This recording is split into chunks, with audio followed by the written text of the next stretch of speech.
Les Houthis, on le rappelle, disent agir en soutien aux populations civiles de la bande de Gaza, où la guerre d'Israël contre le Hamas dure depuis 99 jours maintenant, et dont le bilan humain est, selon une ONG, le plus lourd de tous les conflits récents.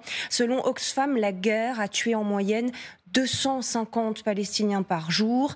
Les bombardements se poursuivent à Gaza, alors que l'ONU accuse l'armée israélienne de limiter l'approvisionnement en carburant des Palestiniens, en particulier pour les hôpitaux. Le générateur de l'hôpital Al-Aqsa serait à nouveau à l'arrêt, et c'est à nouveau le blackout aussi dans les communications, ce qui complique le travail des secours.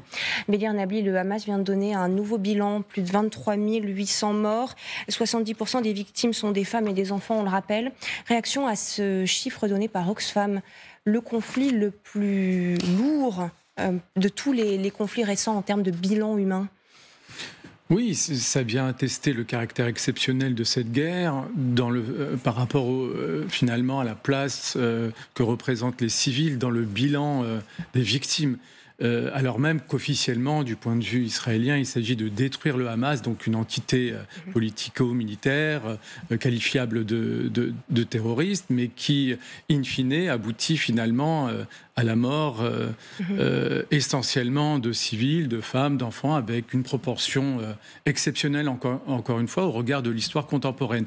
C'est ce qui nourrit précisément la démarche de l'Afrique du Sud devant la Cour internationale de justice, qui considère que finalement cette guerre aboutit à des crimes de nature génocidaire, ce qui là aussi est tout à fait exceptionnel, en particulier par rapport à l'État visé, Israël, qui procède aussi d'une histoire particulière. Donc, et au-delà de la nature de ces crimes et de la manière de les qualifier, ce qui se joue également, c'est ce nouvel ordre mondial derrière. Alors on en a parlé avec les Houthis qui justifient leur activisme et l'attaque des navires occidentaux au nom finalement de la défense du peuple palestinien. Mais au-delà même, on pourrait s'interroger sur pourquoi l'Afrique du Sud prend une telle initiative devant la Cour internationale de justice, puisque le plus souvent on a cette tendance à plaquer une grille de lecture ethnique ou religieuse par rapport à ce conflit en disant voilà, ça concerne des juifs, des arabes, des musulmans, etc. Alors on voit bien que les Sud-Africains n'ont rien à voir avec cette grille de lecture, qu'au contraire, ils se placent du point de vue des valeurs universelles que sont la protection des droits de l'homme et finalement une idée de la justice et d'une histoire de lutte contre le colonialisme. Et c'est en cela que c'est très intéressant, parce que finalement, ce discours, les pays occidentaux auraient pu l'incarner et le défendre, parce qu'on se présente aussi officiellement comme les défenseurs des droits de l'homme. Mais c'est l'Afrique du Sud qui le fait. Oui, et c'est pas n'importe quel pays, pour autant. C'est le pays qui a vaincu un régime d'apartheid qui était précisément fondé sur le suprémacisme racial et finalement une idée qu'incarne, du point de vue sud-africain, Israël aujourd'hui. Pour les alliés d'Israël dont nous faisons partie, oui, bien sûr.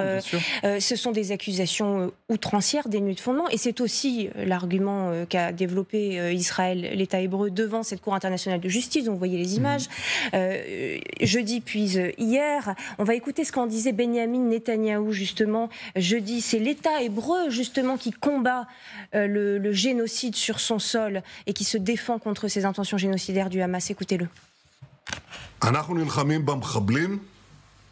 ואנחנו נלחמים בשקרים. היום שוב ראינו עולם הפוך. מדינת ישראל מואשמת ברצח עם בשעה שהיא נלחמת ברצח עם. ארגון טרור שביצע את הפשע הנורא ביותר נגד העם היהודי מאז השואה, ועכשיו... Alors, si vous ne parlez pas l'hébreu, nous avons la traduction. Nous combattons les terroristes et nous combattons les mensonges. Aujourd'hui, nous avons à nouveau assisté à un monde à l'envers. L'État d'Israël est accusé de génocide alors qu'il lutte contre un génocide. Quelle audace! Un monde à l'envers. C'est ça l'argumentaire de l'État hébreu devant cette Cour internationale de justice. Yorik Lavilliers, est-ce que les arguments développés par l'Afrique du Sud au cours de ces 2 journées vous ont semblé convaincants?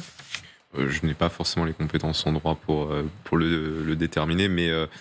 qu'il y ait un discours parmi certains au gouvernement de Netanyahou, qui est un discours qui est à la limite effectivement du génocide, ça ce n'est pas forcément vraiment une surprise.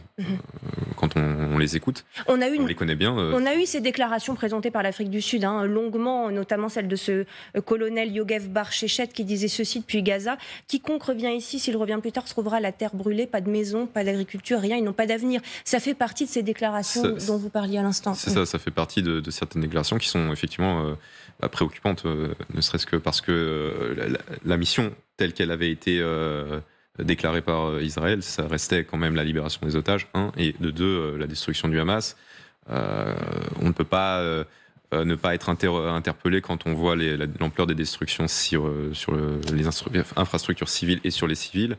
Et par conséquent, vous voyez, quand on parle de bavure ou du fait qu'il y ait des dommages collatéraux, on s'attend à ce qu'il y ait quand même une proportion de cibles militaires détruites plus importante que les dommages collatéraux.